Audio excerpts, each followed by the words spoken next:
안녕하세요, 영사치입니다. 오늘은 회계사기도 하지만 보험 설계사이기도 한 우리 시영이가 여행자 보험에 대해서 정리를 해왔다고 해요. 준비했어?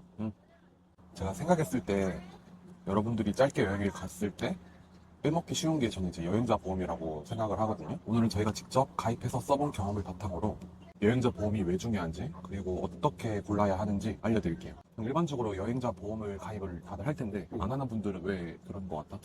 요즘엔 나도 너가 하도 뭐라 그래가지고 여행자 보험을 가입을 하긴 하는데 옛날엔 사실 가까운 데 가는데 필요할까 싶기도 하고 돈도 아깝고 귀찮기도 하고 그래서 안 들었었지. 대부분 사람들이 생각하기에 젊고 공부한 사람이 한 3, 4일 정도 여행하는데 꼭 필요할까 생각하잖아. 맞아. 근데 여행자 보험도 잘만 하면 좀 저렴하게 할 수 있거든. 우리가 딱 원하는 것만 보장을 넣으면 종합보험보다 더 싸게 할 수 있거든. 며칠 여행을 떠난다면 2, 3천 원 내로 할 수도 있는데 여행하면서 우리가 2, 3천 원 안 내고 리스크를 가지고 여행할 필요는 없잖아. 정말 그렇게 싸게 가입이 되나? 그러면 혜택이 거의 없는 거 아니야? 아니야, 형. 여행지나 여행 스타일에 따라서 본인이 필요한 혜택은 챙기면서 충분히 저렴하게 살 수 있거든. 이번 영상에는 다른 영상에서 알려주지 않은 꿀팁이랑 어떻게 가성비 있게 가입 가능한지 제가 알려드릴게요. 이걸 보고 본인이 가입한 보험 혜택을 인지한다면 분명 많은 도움이 될 것 같습니다. 오케이, 그럼 꿀팁이랑 정보 한번 풀어봐봐. 그 전에 여행자 보험에서 계약 보험과 대리자 보험의 차이를 알아? 모르지?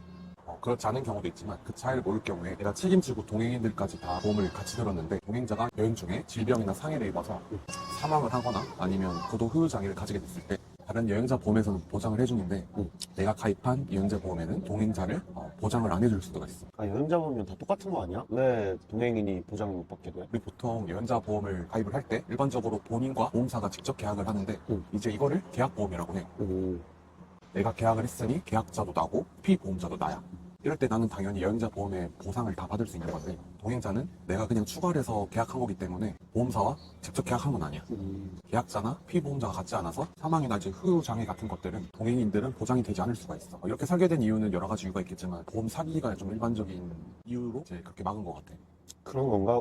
만약에 내가 배우자를 피보험인으로 설정을 해놓고 여행에 데려가서 밀어버리는 거야. 그치. 그때 동행자를 했을 때 내가 보상을 받을 수 있게 하면 좀 보험 사기 같은 게 이럴 수 있으니까. 그렇기 때문에 우리가 뭐 삼성화재나 아니면 카카오페이 보험 등 생명, 손해보험사에 직접 계약을 해서 보험 가입을 해야만 사망 보장을 받을 수 있어.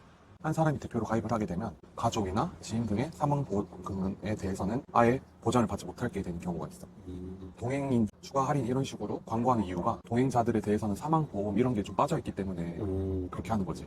저는 가족 중에 누군가가 한 명이 대표로 이 보험을 신청하거나 연인이랑 여행을 갈 때 내가 그냥 동행자로 넣어서 가입을 할 경우 큰일인 거네. 만약 친구 중에 한 명이 보험을 가입을 했는데 내가 뭐 사망을 하게 되었을 때 보장을 못 받게 되면 되게 슬플 것 같아. 나한테 무슨 일이 생겼을 때 뭐 가족들이 보험금을 받을 수 없게 되는 거잖아. 맞아. 그래서 보험을 같이 가입을 하거나 아니면 동행자들을 그냥 내가 한 번에 하고 싶으면 계약 보험이 아니라 대리점 보험을 가입을 해야 돼. 온라인 플랫폼이나 대리점 통해서 가입을 할 때 보통 이런 단체 보험들로 가입하는 경우가 많아. 대리점 보험에는 어떠한 게 있냐면 마이뱅크 보험이나 어시스트 카드 등이 있어. 대리점 보험의 경우에는 우리가 직접 보험사에 보험을 가입하는 게 아니라 대리점이 나를 포함한 동행인을 단체로 계약하기 때문에 사망이나 후유장에 대해서는 보장을 받을 수 있게 돼. 다만 좀 주의할 점은 15세 미만 어린이의 경우에는 어떤 여행자 보험을 들어도 사망 보험은 되지 않습니다. 대리점 보험을 가입을 해도 받을 수 없기 때문에 이 점은 좀 유의해 주시면 좋을 것 같아요. 이게 어차피 여행자 입장에서 다 그게 그거라고 생각을 했는데 차이를 좀 이해를 해야겠구나. 그러면 여행자 보험을 왜 들어야 되는지 필요성에 대해서 한번 설명을 해줄 수 있어? 내가 생각했을 때 보험을 가입하는 목적으로는 크게 첫 번째로는 이제 해외에서 다치거나 아플 때 사용한 병원비를 보상해주는 상해 질병 치료비 보상이야. 대부분 이것 때문에 나는 이제 보험을 가입한다고 생각을 하고 사실 국내에서는 건강보험이 있어서 병원비 크게 들지 않지만 좀 해외에서는 수술비가 뭐 몇천만 원 이렇게 나올 수 있잖아. 건강보험이 없으니까. 둘째로는 항공편의 지연이나 결항이 됐을 때 추가로 발생하는 숙박비, 교통비 그리고 식비 등을 보상해주는 항공편 지연 취소 보상이 있어. 맞아. 우리 작년에 프랑스에서 항공편 지원 보상 받았던 거 생각난다. 맞아. 파리에서 그때 출발했던 비행기가 그때 5시간 넘게 지연돼가지고 그때 먹은 식비 이런 것들 우리 그때 보상을 받을 수 있었잖아. 그때 진짜 쏠쏠했었어. 맞아. 이때 대신 보상을 할 때 우리가 챙겨야 할 것들이 영수증이랑 비행기 지연 결항서가 필요하기 때문에 이건 꼭 챙겨두면 좋을 것 같아. 그리고 주의할 게 있는데 그 경비가 본인이 출발하려는 항공편 시간 이후에 썼던 금액에 대해서만 보장을 받을 수 있어. 예를 들면 뭐 현지 시간이 10시인데 11시 출발 비행기가 결항이 됐거나 아니면 지연이 됐을 때 출발 시간 11시 이후에 우리가 쓴 경비만이 인정이 된단 말이야. 그러면은 그 전에 밥을 먹고 있었더라고 해도 그 출발 시간 이후에 결제를 해야겠네. 그치. 비행기 출발 시간 이후에 결제를 해야 우리가 보상을 받을 수 있게 돼. 또 지연이나 결항 때문에 숙박을 해야 되는 경우가 있을 수 있는데 이때는 숙소까지 가는 교통비랑 숙박비를 보상받을 수 있기 때문에 이러한 목적으로도 보험을 가입하는 게 좋은 거지. 셋째로는 짐이 공항에서 사라지거나 파손했을 때 보상해주는 수화물 분실 파손 보상 보험이 있고, 넷째로는 호텔에서 비싼 조명이나 그런 것들을 꼈을 때처럼 어딘가 내가 손해를 끼치게 되면 보상해주는 개인 배상 책임이 있어. 와, 생각보다 이게 사례가 엄청 다양하네. 그러면은 추천해주고 싶은 보험사가 있어? 맞아. 암보험 같은 것만 해도 보장 내역이 다르듯이 여행자 보험에서도 보장이 다 정말 다르다. 어떤 지역을 가거나 아니면 내 여행 스타일이 어떤지에 따라서 보험사 역시 좀 다르게 선택해야 되는 경우가 있거든. 아까 내가 처음에 보험을 가입하지 않는 이유가 비싸서 가입 안 하는 사람들이 있다고 했잖아. 맞아. 이러한 분들한테 좀 추천해줄 만한 보험은 카카오페이 손해보험이야. 카카오페이 손해보험의 장점은 본인이 원하는 걸 넣거나 빼서 보장 금액을 조정할 수 있거든. 그렇게 해서 보험료를 좀 낮출 수 있는 거지. 뭐 예를 들어서 여행 기간도 길고 본인이 생각하기에 발생할 수 있는 위험만 좀 예방하고 싶다? 그러면 질병이나 상해는 1,000만 원이나 3,000만 원만 넣는 거야. 이 정도 금액이면 어느 정도 충분히 커버 가능하다고 생각하거든. 그리고 물품 도난 이런 거는 좀 빼는 게 좋은 게 그런 걸 넣으면 이제 보험료가 좀 비싸지는데, 보통 분실의 경우에는 보장이 안 되는 거고 물품 도난의 경우에는 꼭 폴리스 리포트가 필요해. 사실 이게 좀 번거롭고 보상받기도 힘들기 때문에 깔끔하게 포기를 하면 여행자 보험이 정말 저렴해지지. 짐은 잘 챙기는 게 답인 거네. 상태를 지연 등등 필요한 보장만 넣었을 때 일본, 동남아 이런 곳은 3박 4일을 갔을 때 2,000원 정도로도 나오게 할 수 있어. 2,000원? 이 금액에 사실 뭐 아프거나 아니면 지연되는 리스크를 다 줄일 수 있기 때문에 보험이 진짜 필요 없다고 생각하시는 분들도 이 정도는 나는 드는 게. 진짜 최소한의 가격으로 그거 정도는 보장받는 게 좋겠다. 그리고 여행을 갔다 와서 아무 사고 없었으면 보험료 낸 걸 일부 환급 받을 수도 있고, 그리고 다음 여행을 갔을 때 좀 할인되는 경우도 있어. 또 다른 케이스로는 내가 여행을 하는데 비행편을 좀 많이 타야 되는 경우가 있는데 이때는 마이뱅크 보험을 추천해. 왜? 왜냐하면 항공편 지연이나 결항이 됐을 때 최대 100만 원까지 가능하고 그때 필요한 숙박비나 교통비 이런 것도 지원이 가능하거든. 와, 그럼 100만 원이면 엄청 고급 호텔도 그냥 공짜로 잘 수 있는 거네. 그치. 또 그것뿐만 아니라 다음날 비행기 타러 갔을 때 식비, 교통비 이런 것도 지원이 되기 때문에 마이뱅크 보험을 좀 추천하는 것 같아. 좀 다른 보험사 대비해서도 제일 보상을 많이 해주는 것 같아. 그리고 마이뱅크 보험은 페이북을 경유하거나 할인 링크를 타고 들어가면 좀 싸게 가입할 수도 있거든. 그래서 나는 이 보험 하는 게 괜찮은 것 같아. 그리고 마지막으로 본인이 의료비가 가장 중요하다고 생각한다면 어시스트 카드인데, 이 보험은 의료 보장이 특화된 보험이라고 할 수 있어. 이 보험의 가장 큰 특징이 의료비 지불 보증과 고가의 해외 이송 비용 보장이야. 그게 어떤 서비스지? 보통 여행자 보험이 있다 하더라도 현지에서 우리가 금액을 지불하고 보험사에 청구를 하잖아. 다쳐서 뭐 병원비가 수천만 원을 나왔거나 인접 국가 아니면 한국에 이송을 해야 될 때 비용이 좀 어마어마하게 들어가거든. 당장 현금이 없어서 몇 천만 원의 비용을 한 번에 결제해야 되는 상황이 발생할 수 있는데, 이때 결제가 뭐 늦어지거나 했을 때 수술 시간이 늦어질 수도 있어. 그러면 골든타임 놓쳐서 진짜 죽을 수도 있겠다. 그렇지. 이 보험을 가입하게 되면 24시간 의료 전문 서비스를 받을 수 있고 병원 예약부터 이송 의료비 지불 보증까지 해주기 때문에 우리가 당장 그 돈을 지불할 필요가 없어. 의료 서비스가 낙후된 지역이라던가 한국에 오기 힘든 곳을 갈 때는 꼭 필요한 것 같아. 본인이 뭐 오지나 위험한 지역에 간다거나 한국까지 교통편이 좋지 않은 곳, 그리고 미국처럼 의료비가 비싼 곳을 여행할 예정이라면 고려해볼 만한 것 같다. 여기서 주의할 점이 하나 있는데, 보험 가입 시에 제일 슬림을 제외한 베이직 이상의 플랜을 가입해야 돼. 그게 긴급 의료 본국 이송 서비스가 포함되어 있거든. 이 보험도 그냥 가입하지 말고 링크 타고 들어오면 할인된 가격에 이제 보험을 받을 수 있어.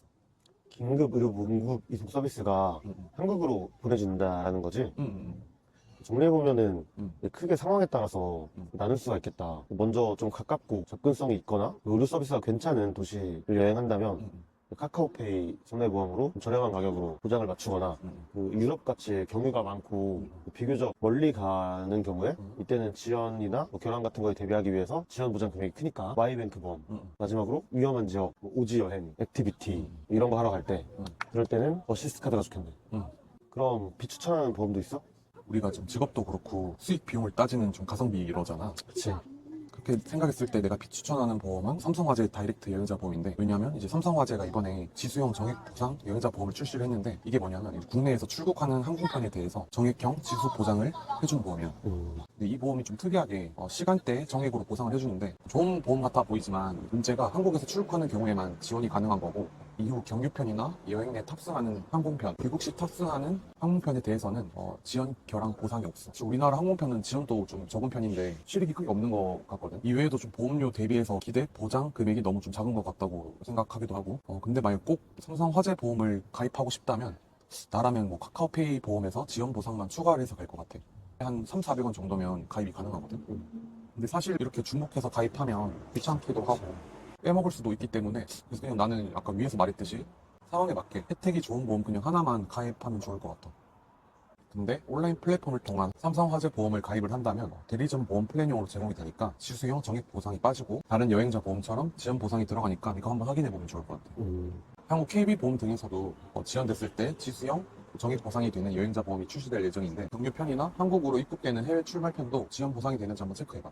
역시 보험 가입할 땐 음. 약관을 잘 읽어봐야 되니까. 그치. 마지막으로 몇 가지 팁을 알려주자면 여행자 보험은 시간 단위로 보험금이 올라가는 게 아니기 때문에 넉넉하게 시간을 설정하는 게 좋아. 24시간 단위로 하루치 보험료가 계산이 되거든. 만약 뭐 형이 한국 시간으로 오전 10시 출발을 해서 다음날 오후 2시 도착 비행기를 타고 돌아온다고 했을 때 뭐 어떻게 시간을 설정할 것 같다?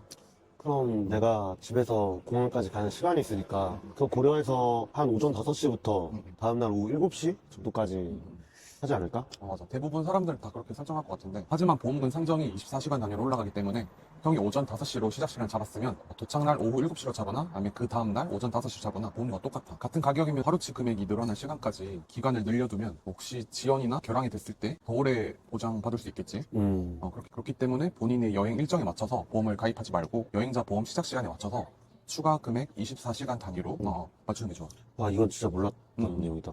그리고 보험을 가입을 했을 때 꼭 가족에게 어떤 보험이랑 어떠한 보장이 있는지에 대해서 간략하게 전달해주면 좋을 것 같은데 만약 내가 외국에서 불의의 사고를 당했을 때 가족이 사실 내가 어떤 여행자 보험에 가입되어 있는지 어떤 보상을 해주는지 알 수 없으면 보상을 못 받을 수 있는 경우가 있거든. 그치. 또 보험에 따라서 계약자가 뭐 해외에서 사고 발생했을 때 현재까지 항공권과 숙소 등을 제공해준 보험들이 있기 때문에 이런 혜택이 있으면 꼭 알려주는 게 좋지. 이게 여행을 갈 때 내가 어떤 보험사에 가입을 했고 거기에 또 어떤 플랜인지 이걸 가족들한테 알리는 게 중요하겠다. 오늘 소개한 마이뱅크 보험이랑 어시스트 보험이 할인이 된다고 했잖아요. 그 할인되는 링크는 제가 댓글에 남겨놓을게요. 오늘은 여기까지. 엄청 고생했다. 안녕.